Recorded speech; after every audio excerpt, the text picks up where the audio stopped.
అదే అయితే, అందరూ అనుకున్నట్లే అదే నిజమైతే జగన్ జాతకం మారిపోతుంది. ఆ 18లో అతని నెంబర్ 14 దాటితే ఇక్కడో 25 మంది కాంగ్రెస్ ఎమ్మెల్యేలు జంప్ జిలానీలే. ఈ తాకిడి పాపం తెలుగుదేశానికి తప్పదేమో.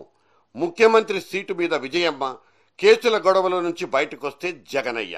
ఇదిగో అప్పుడెప్పుడో లాలు తన జైలు గొడవలో భార్య రబ్రీదేవిని కూర్చోబెట్టినట్లు, అక్కడెక్కడో తమిళనాట జయలలిత తాను ఊచలు లెక్క పెట్టుకుంటున్నప్పుడు తన అభిమాన శిష్యుడైన పన్నీర్ సెల్వంను సీఎం పీఠం మీద దిష్టిబొమ్మలా కూర్చోబెట్టినట్లు ఏదైనా జరిగిపోవచ్చు. ఎవరు ఎటైనా ఒరిగిపోవచ్చు. ఇక రాబోయేది కౌగిలింతల పర్వం. కంచెలే చేను మేసే కాలం. అసలు కంచెలే కరిగిపోయి పోయే కాలం.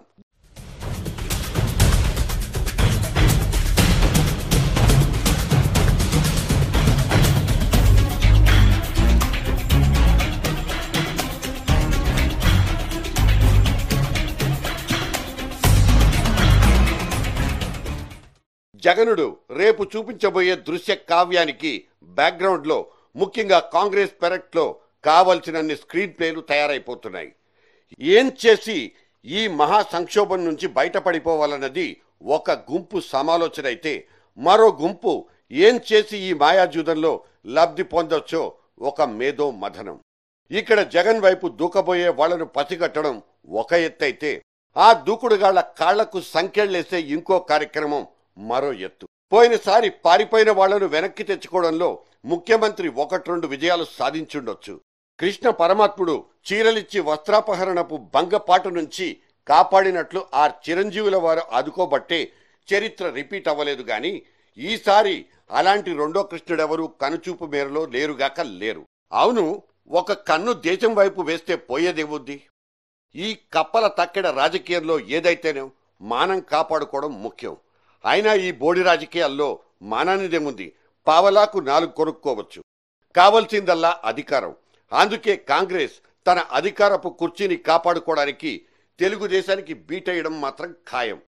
మరి బాబుగారేం చేస్తారు? వద్దు వలదంటూ హుకుంనామాలు జారీ చేస్తే ఇవాళిప్పుడు అక్కడ ఆగేవాళ్లున్నారా? ఈ బాబు బతిమిలాడి బామాడి కాళ్ళు గడ్డాలు పట్టుకునే పనిచేస్తారా? అహం అడ్డురాదా? పోని తాయిలాలు పంచి వాళ్ళని ఆపుకుందామంటే కనీసం అధికారం కూడా చేతిలో లేదాయే.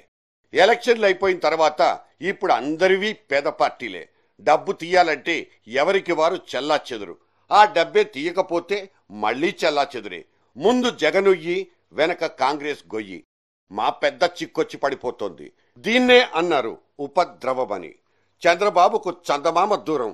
అందుకే అద్దంలో చూసుకోవడమే క్షేమం. ఎంకి పెళ్లి సుబ్బిచావుకొచ్చిందంటే ఈ పరిస్థితినే అంటారు కాబోలు. అక్కడ జగన్ మెజారిటీ సీట్లు తన్నుకుపోవడం ఏమిటి? ఇక్కడ కాంగ్రెస్ అధికారం కోల్పోయే పరిస్థితి రావడం ఏంటి? దానికి తాను తన పార్టీ మూల్యం చెల్లించుకోవడం ఏమిటి? విధి వైపరీత్యం అంటే కూడా ఇదేనేమో.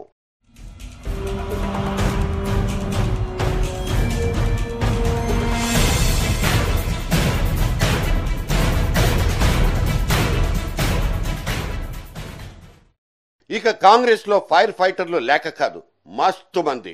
ఈ ర్యాపిడ్ యాక్షన్ ఫోర్స్ టీంకు సూపర్ బాస్ ప్రణబ్ ముఖర్జీ, భీష్ముడంత బిరుదాంకితుడైన ఈ దాదాసాహెబ్ రాష్ట్రపతి కుర్చీకి ప్రధాని కుర్చీకి మధ్యన నిలబడి నా భవిష్యత్ ఏమిటంటూ ఒక బొమ్మ బొరుసాటలో బిజీగా ఉన్నారు. తన చిట్ట చివరి పొలిటికల్ ఇన్నింగ్స్ లో ఇలా తన సొంత రాష్ట్ర దీదీతోనే ఇన్నేసి గేములాడుకోవాల్సి రావడం ఆయనకు మింగుడు పడ్డం లేదన్నది మనమే పెద్ద తెరల మీద చూస్తున్న ఒక చిన్న సినిమా. ఈ టైంలో ఆయన గాని ఆయన టీం మెంబర్లు గాని ఆంధ్రప్రదేశ్లో యాక్టివ్ పార్ట్ తీసుకుంటారన్న గ్యారంటీ లేదు. ఆ మాటకొస్తే ఈ ఆంప్రాక్ సంక్షోభం యూపీఏ మెడకు చుట్టుకుంటుందన్న అనుమానాలు వస్తే తప్ప ఆ బళ్ళు కదలవు. ఇంతకు ముందే చెప్పినట్లు ఇది కొత్త కౌగిలింతల కాలం. ఒడ్డున కూర్చుని గాలాలు పట్టుకోవడం కంటే ఒకే వల విసిరేసి వీలైనన్ని చేపల్ని పట్టేయాల్సిన కాలం కూడా. ఈ సీజన్లో ఫెయిల్ అయితే గాని మిగతా మాయోపాయాలకు సీజన్ రాదు. పాపం ఇక్కడ ఈ కిరణ్ కుమారుణ్ణి చూస్తేనే జాలేస్తుంది. వచ్చిన దగ్గర నుంచి తన సీట్లో కూర్చున్నదెప్పుడు? అప్పుడప్పుడు తీరిక దొరికి కూర్చున్న నలుల కుట్టుళ్లతో పాపం నల్లారి వారికి తిప్పల పరంపరలోనే 1.5 ఏడాదిన్నర కాలం గడిచిపోయింది. ఇదిగో ఇప్పుడు ఈ తాజా జగన్ అనబడే జలగండం పుట్టినే ముంచి పారేస్తుంది. పాపం ఈ పెద్దాయిని చూడండి. తలా ఒకళ్ళు వెంటపడి వేధించుకు తింటుంటే ఆరోగ్యం బాగోలేదంటూ పదవినే వదిలేసి పారిపోయారు. సరే, అదే అనారోగ్యం తమిళ గవర్నర్ గిరి రావడంతో ఆయన్నే వదిలేసి పారిపోయింది. ఇది రాజకీయ చోద్యం అంటే. పదవి నిజం, అనారోగ్యం అబద్ధం.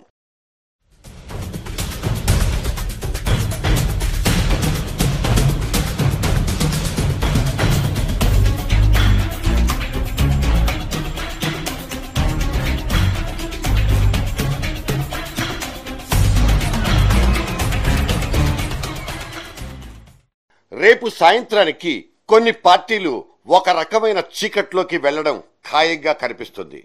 అయితే సీట్లు రాకపోయినా ఓట్లు పెంచుకుంటే చాలన్న కోరికలు వినిపిస్తున్నాయి. ఏదైతేనేం శుక్రవారం సాయంత్రం అటు తెలుగుదేశం, కాంగ్రెస్ పార్టీలు సమావేశాలైపోవడం ఖాయం. ఒక పక్క చంద్రబాబు, ఇంకో పక్క బొత్సాలు తమ పార్టీ మెయిన్ డోర్ల దగ్గర కాపలా కాయాల్సి వచ్చేటట్టుందంటూ ఇప్పటికే సెటైర్లు పడిపోతున్నాయి. ఇక జైలు దగ్గర జగన్ని కలవడానికి క్యూలు పెరగకుండా ముందు జాగ్రత్తలు పడిపోతున్నారు జైలర్లు. జగన్కు వచ్చే మ్యాజిక్ ఫిగర్ ఏదైనా ఆయన అధికారాన్ని హైజాక్ చేయనీయకుండా కాంగ్రెస్, తెలుగుదేశం పార్టీలు రెండు దగ్గరకొచ్చి ఫిక్సింగులు చేసుకునే లాజిక్లో బలం లేదు. కానీ ఈ రెండు పార్టీల నుంచి బయటకొచ్చి పెట్టిన మూడో కూటమికి బయట నుంచి మద్దతు ఇవ్వచ్చుగా. ఈ రాజకీయ పరమపద సోపాన పటంలో పాముల బారిన పడకుండా ఇటువంటి వెధవ ఐడియాలు ఎన్నైనా పుట్టించుకోవచ్చు. పుట్టి మునక్కుండా ఉండాలంటే ఏదైనా చేయక తప్పదు. మరి లెట్స్ వెయిట్ అండ్ వాచ్.